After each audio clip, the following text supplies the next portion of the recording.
Hello students, welcome back to your channel अपना school maths point, जहाँ पर हम डेली डिस्कस करते हैं अपने स्कूल मैथ्स को।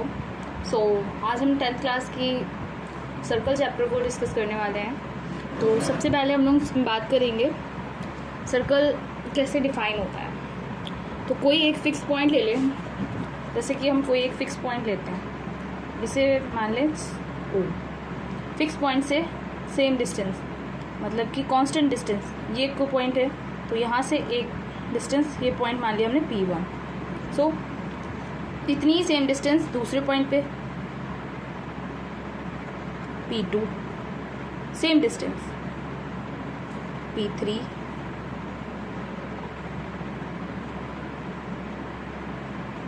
ऐसे ही कई सारे points.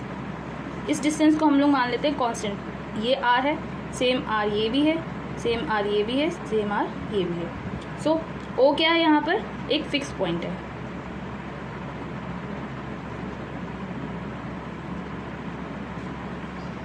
O fix point. So circle की डेफिनेशन क्या हो जाएगी? The collection of all points, the collection of all the points which are at constant distance. ये कांस्टेंट डिस्टेंस है हमारी, R डिस्टेंस ली, सेम डिस्टेंस हमने ली, लेकिन पॉइंट दूसरा रखा। एक फिक्स पॉइंट से कांस्टेंट डिस्टेंस के जो कलेक्शंस होंगे, पॉइंट्स के जो कलेक्शंस होंगे, वो क्या क्या कहलाएंगे? सर्कल रिप्रेजेंट करेंगे। The collection of all the points which are at constant distance from a fixed point is called a circle. तो सर्कल की डेफिनेशन क्या हो जाएगी? एक बार फिर से रिपीट करेंगे। The collection of all the points which are at constant distance from a fixed point. चलिए इसे हम राइट कर लेते हैं। इसे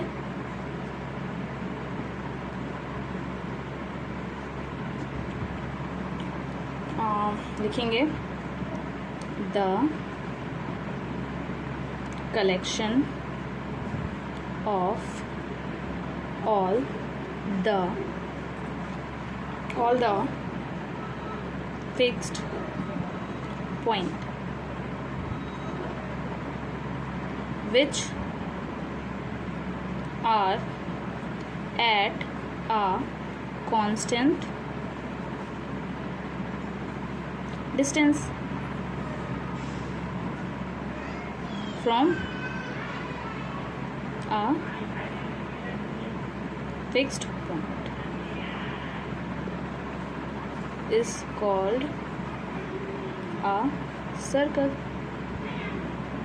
तो ये तो हमारी डेफिनेशन है। अब देखिए सर्कल बनता कैसे है, यहाँ पे डिफाइन करेंगे। एक गोला बनाते हैं हम, वृत्त ये रहा इसका सेंटर, ये इसकी हो गई रेडियस। ये जो कांस्टेंट डिस्टेंस होगी, ये क्या कहलाएगी? सर्कल की रेडियस। ये कांस्टेंट ही रहती है हमारी। आप चाहे यहाँ पे नाप लीजिए, यहाँ पे नाप लीजिए, क्या रहेगा? सब कांस्टेंट रहेगा। जितनी वैल्यू ये R की होगी उतनी ही हर जगह होगी। सो O क्या है हमारा? Fixed point.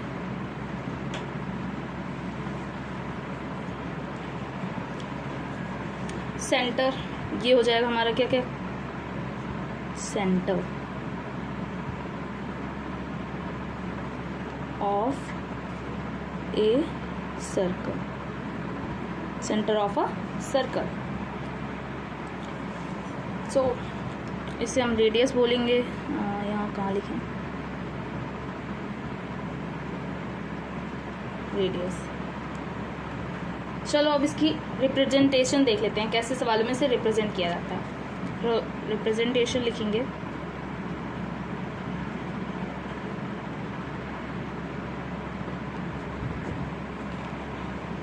सर्कल को हमेशा अ सर्कल CO, 5 मीटर मान लेते हैं। तो यहाँ पे ये क्या हो जाएगा? सेंटर हो जाएगा, और ये रेडियस।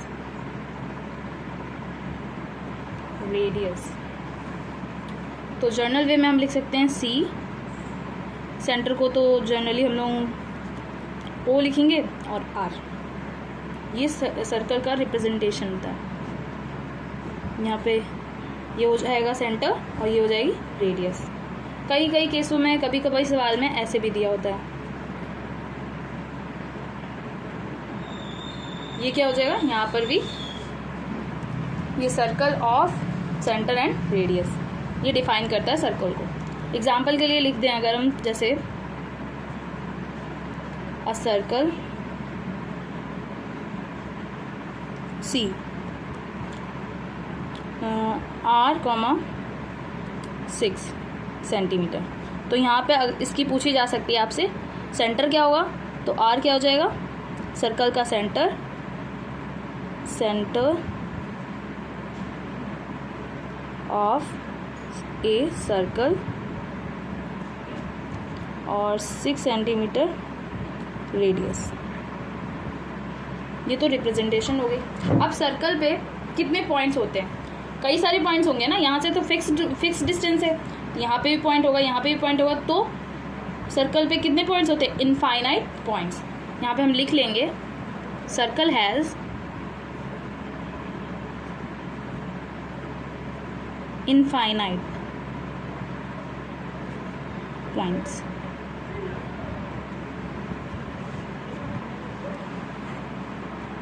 अब आप इसे नोट कर लीजिए। ये रही आपकी डेफिनेशन के बाद आप रिप्रेजेंटेशन लिखिए, और ये हमारा इतना सर्कल के बारे में हुआ। अब हमने जान लिया सर्कल क्या होता है, तो सर्कल को रिप्रेजेंट करने के ये दो तरीके देखे हमने, कैसे रिप्रेजेंट किया जाता है सवालों में, कभी ऐसे भी दिया होगा, कभी ऐसे भी दिया होगा, ठीक है।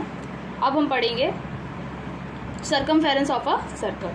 सर्कमफेरेंस ऑफ अ सर्कल, चलिए नोट करते हैं।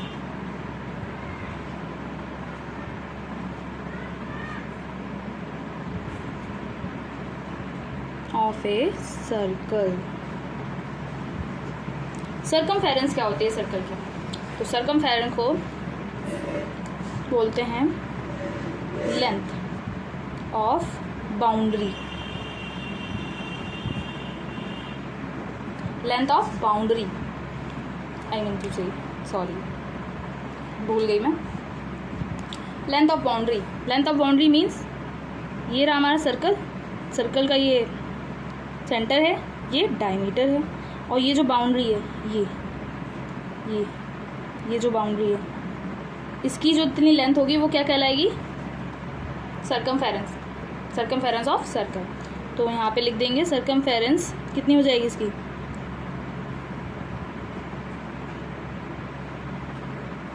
Length of boundary. तो लेंथ ऑफ बाउंड्री का फॉर्मूला होता है यहाँ पे सर्कमफेरेंस का 2πr। क्लियर, ये तो हमारी हो गई सर्कमफेरेंस। अब आपने कई सारे पॉइंट सर्कल के बारे में पहले भी 9th में पढ़े होंगे, तो कुछ पॉइंट्स मैं रिवाइज करवा दूंगी जो आपको इस चैप्टर में ज़रूरत पड़ेगी जिसकी। तो लिखते हैं some important terms related to a circle. Some important terms related to a circle. तो सबसे पहले इसमें पढ़ेंगे हम लोग कॉर्ड। कॉर्ड क्या होती है, हिंदी में से बोलते हैं जीवा। सबसे पहला पॉइंट है हमारा कॉर्ड। कॉर्ड क्या होती है, इसकी डेफिनेशन लिखेंगे पहले। A line segment joining any 2 points on circles is called chord. पहले से देखते हैं, आ जाओ, यहाँ कहाँ बना है, यहाँ बनाते हैं। ये रहा हमारा सर्कल, ठीक है, सर्कल का सेंटर ओ, रेडियस आर, ठीक है। तो इसमें जो कॉर्ड होंगी, कॉर्ड क्या, कॉर्ड की डेफिनेशन ही हमने बताई आपको। अ लाइन सेगमेंट, लाइन सेगमेंट मतलब ये जैसे 2 पॉइंट्स के बीच में जो लाइन खींची जाती है। अ line segment joining any 2 points on circle. Line segment ये मान लेते हैं ए, ये मान लेते हैं बी। ऑन सर्कल, सर्कल पे कोई भी 2 पॉइंट्स ले लो, जैसे ये ले लिया हमने, तो सर्कल पे कोई 2 पॉइंट्स ले लें, उस पॉइंट को जो ज्वाइन करने वाली जो लाइन होती है वो क्या कहलाती है, सर्कल की chord. A line segment joining any 2 points on circle.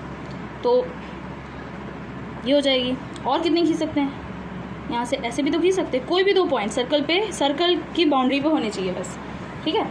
तो ये हमारे क्या हो जाएंगे, कई सारे ऐसे हो सकते हैं। अब आप ये बताइए कि सर्कल पर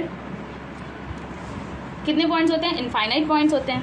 तो इनफाइनाइट पॉइंट्स हम दो दो करके कॉर्ड बना सकते हैं ना, इनफाइनाइट पॉइंट्स को ऐड करके।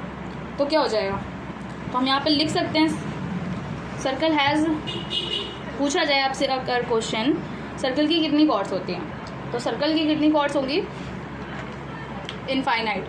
क्यों, यहाँ पे हम कई सारी कॉर्ड्स खींच सकते हैं, ऐसे खींच दें, ऐसे खींच दें, ऐसे खींच दें, ऐसे खींच दें, कैसे भी खींच दें, तो ये क्या कहलाएगी, कॉर्ड ही तो कहलाएगी, दो पॉइंट्स को ही तो ज्वाइन कर रही है बाउंड्री पे। तो हम इसकी डेफिनेशन लिखेंगे पहले, a line segment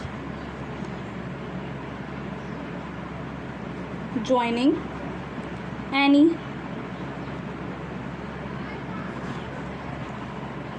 any two points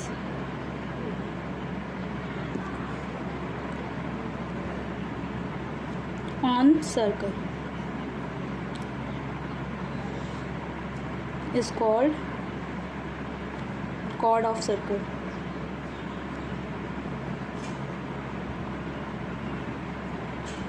यहाँ पे हम लिख सकते हैं एक पॉइंट ये डाल के, सर्कल हैज़ इनफाइनाइट कॉर्ड्स,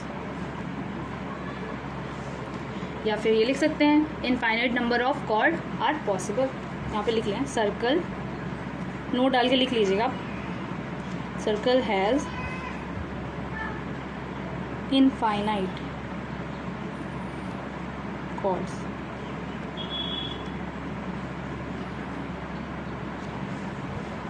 इसे नोट डाउन करिए आप। इसके बाद हम लोग पढ़ेंगे डायमीटर।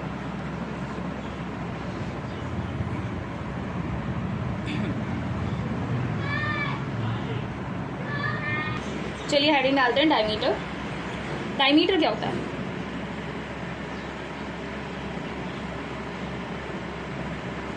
डायमीटर की डेफिनेशन होती है the chord passing through the centre, the chord passing through the center of circle is called diameter of circle। पहले डेफिनेशन लिखेंगे फिर बताते हैं हम आपको। the chord passing through the chord passing through the center, the chord passing through the center of circle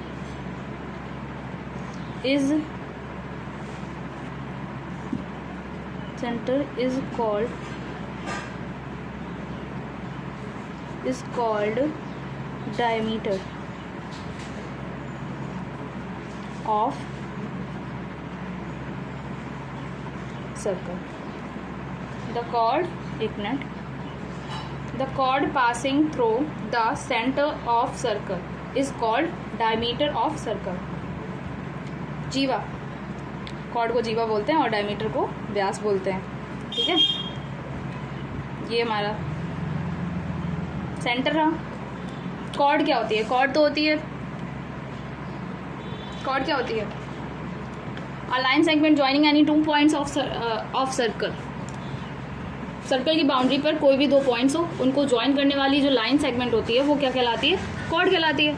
अब यहाँ पे डायमीटर की डेफिनेशन क्या है, the chord passing through the centre, the chord passing through the centre, centre से जाने वाली chord of a circle is called diameter of circle. तो ये कोई पॉइंट है सर्कल पे P और ये कोई पॉइंट है Q, इससे सेंटर से पास करवाएंगे, ये कॉर्ड रही और सेंटर से जा रही है, इसलिए इसे क्या बोलेंगे, डायमीटर।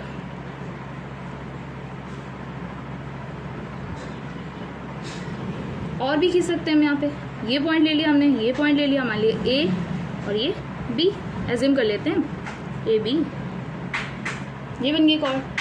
तो ऐसे हम कई सारी कॉर्ड्स, मतलब ऐसे हम कई सारी कॉर्ड्स खींच सकते हैं जो कि सेंटर से पास करें। तो सेंटर से पास करने वाली कॉर्ड्स क्या कहलाती है हमारी, डायमीटर। तो इसलिए इसे क्या बोलेंगे, डायमीटर। डायमीटर का एक फॉर्मूला होता है, लिख लेता हूँ उसे, 2r। r क्या है यहाँ पे, रेडियस।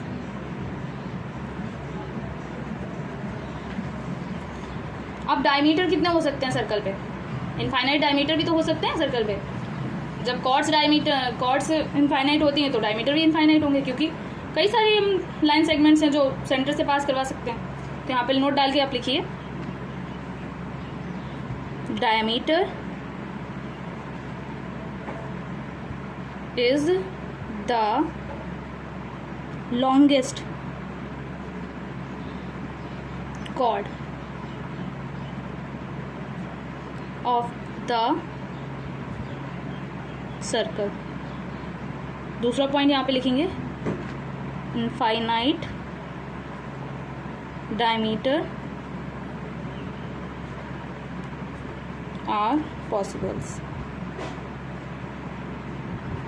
on a circle। चलिए आज के लिए इतना ही रखते हैं। Sorry, my mistake. आज के लिए इतना ही रखते हैं, नेक्स्ट हम अगली क्लास में करेंगे। चलिए तब तक के लिए बाय बाय।